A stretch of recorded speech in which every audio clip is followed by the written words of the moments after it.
இங்க இருக்கக்கூடிய lady doctor ஒரு அனிமல தொட்டே பார்த்தீங்கன்னா, அவங்க மெமரீஸ்ல என்ன இருக்கு, அது மட்டும் இல்லாம அவங்க என்ன சொல்ல நினைக்கிறாங்க அப்படின்றத ஃபீல் பண்ண முடியும். ஸோ இதனாலேயே பார்த்தீங்கன்னா, அந்த ஏரியால அவங்க ரொம்பவே ஃபேமஸா இருப்பாங்க. நெறைய பேர் அவங்களோட ஹாஸ்பிட்டலுக்கு அவங்களோட பெட்ஸ கூட்டிட்டு வருவாங்க.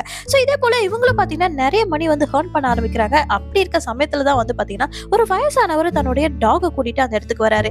இப்ப இந்த டாக்க தொட்ட அந்த லேடி டாக்டர் வந்து பார்த்தீங்கன்னா, அப்படியே அவங்களுடைய மெமரீஸ்லாம் வந்து தெரிய ஆரம்பிக்கும். ஸோ அதுல வந்து என்ன ஆயிருக்கும்னு பார்த்தீங்கன்னா, கிட்டத்தட்ட இந்த டாக் வந்து ஹாஃப் மந்த்தா வந்து சாப்பிடாம இருக்கு. அதனால தான் இந்த கம்ப்ளைண்ட்டா வந்து இங்க கூட்டிட்டு வந்திருப்பாங்க. பட் ஆக்சுவலா இந்த டாக் வந்து பார்த்தீங்கன்னா, வேணும்ட்டே தான் சாப்பிடாம இருந்திருக்கும். ஏன் அப்டின்னா, இந்த டாக்குக்கு சாப்பாடு போடுறதுக்காகவே பார்த்தீங்கன்னா, அவங்களோட மாஸ்டர் வெளிய போய் உழைக்கணும். இது வயசான காலத்துல அவரு கஷ்டப்படுறத பார்க்க விரும்பாத இந்த டாக் அதுக்காகவே வந்து பார்த்தீங்கன்னா, சாப்பிடாமயே வந்து இருந்திருக்கும். இது எல்லாத்தையும் பார்த்தீங்கன்னா, அந்த டாக்டர் கண்டுபிடிச்சு அந்த ஓல்ட் மேன் கிட்ட இப்ப சொல்லும்போது பார்த்தீங்கன்னா, அந்த ஓல்ட் மேன் ரொம்பவே வந்து வருத்தப்படுறாரு. அது மட்டும் இல்லாம, நான் இந்த உலகத்துல வாழ்றதுக்கு ஒரே அர்த்தம் பார்த்தீங்கன்னா, அது நீ மட்டும் தான். நீ இல்லன்னா நான் எப்பயோ செத்து போயிருப்பேன் அப்டின்னு சொல்லிட்டு இப்ப அந்த டாக்க ஹக் பண்ற இந்த சீன் பார்க்க ரொம்பவே டச்சிங்கா இருக்கும்.